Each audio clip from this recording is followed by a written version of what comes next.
નવી પેઢી સ્પષ્ટ માનતી થઈ ગઈ છે કે આ જૂની પેઢી છે એને જીવવું નથી, જીવતા આવડ્યું નથી, અને એટલે એ અમને જીવવા દેશે નહીં.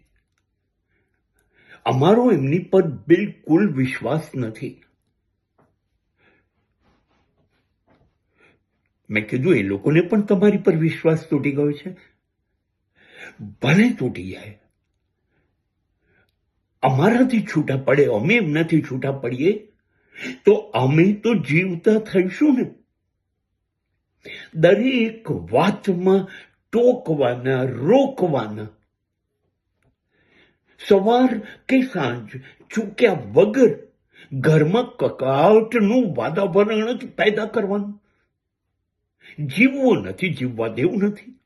હા, એના કરતા અમે અમારી રીતે જીવીશું.